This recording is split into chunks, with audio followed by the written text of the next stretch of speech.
विज्ञान के पेपर में 5 नंबर के आंकिक प्रश्न आते हैं। आंकिक प्रश्न इतने आसान आते हैं लेकिन बच्चे उनको गणित का समझ के कठिन समझ लेते। लेकिन देखिए, हम आपको बहुत इंपॉर्टेंट आंकिक प्रश्न बताने वाले हैं। दिए गए परिपथ में कुल प्रतिरोध एवं प्रवाहित कुल धारा का मान ज्ञात कीजिए। ऐसा अगर चित्र बनाए तो आपको अगर ऐसा लगे कि मुझे आंकिक प्रश्न कठिन लग रहा तो सबसे पहले तो चित्र बना दीजिए पेंसिल से। फिर आप देखिए, ये दोनों श्रेणी क्रम में जुड़े हुए हैं, एक ही लाइन में जुड़े हुए हैं, तो इनकी सिंपल जोड़ कर दीजिए। सूत्र लगेगा R बराबर R1 प्लस R2। R1 का मान 2 और R2 का मान भी 2। 2 और 2 कितने हो गए? 4। और ये ओम का निशान है, तो पहला R आ गया 4 ओम। ऐसे ये दोनों भी एक ही लाइन यानी श्रेणी क्रम में जुड़े हुए हैं, तो इनकी भी सिंपल जोड़ कर दीजिए। वापस लिखिए R बराबर R1 प्लस R2। R1 का मान 2 ओम, R2 का मान भी 2 ओम। 2 और 2 कितने हो गए? 4 ओम। अब ये दोनों ऊपर नीचे यानी पार्श्व क्रम में, इसका मान भी 4 आया, इसका मान भी 4 आया। इन दोनों को पार्श्व क्रम को बटे बटी में जोड़ेंगे। ये पार्श्व क्रम का सूत्र 1/r बराबर 1/r1 प्लस 1/r2। R1 का मान कितना? 2 और 2 4 और R2 का मान भी 4।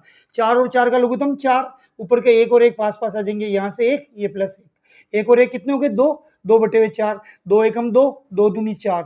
1/2 माना है किसका? 1/r का। इनको पलट दो, 1/r को पलटोगे तो r और 1/2 को पलटोगे तो 2। तो ये प्रतिरोध का मान आ गया। फिर से समझो, सिंपल जोड़ की 2 और 2 कितना आया? 4। इसे 2 और 2 कितना आया? 4। फिर बटे बटी में जोड़ की 1/r बराबर 1/r1 प्लस 1/r2। R1 का मान भी 4, R2 का मान भी 4। समान संख्या का लघुत्तम समान संख्या, और ऊपर की दोनों संख्याएं पास पास आ जाएगी। ऊपर के दोनों समान पास पास है, ये पहला समान, ये दूसरा समान। 1 और 1 कितना? 2 और ये 4। 2 एकम 2, 2 दूनी 4, 1/2। ये आया 1/r का मान। हमें चाहिए r का मान, तो यहाँ सीध लीजिए। r का मान कितना आ रहा? 2। तो R का मान आ गया 2, यानी पहला आंसर आ गया कुल प्रतिरोध बराबर 2 ओम। अब क्या?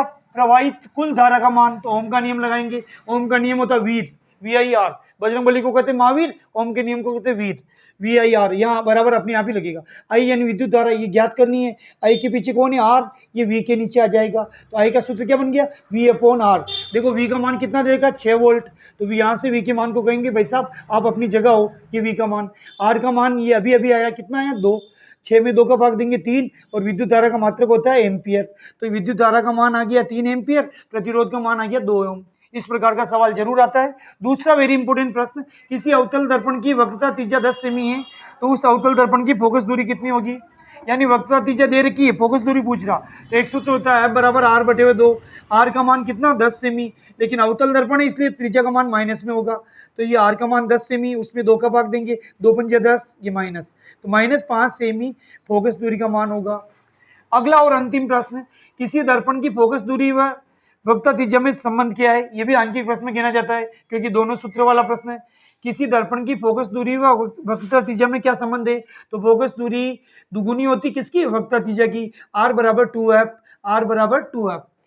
इस वीडियो को लाइक करें, शेयर करें, सब्सक्राइब करें। बहुत बहुत धन्यवाद।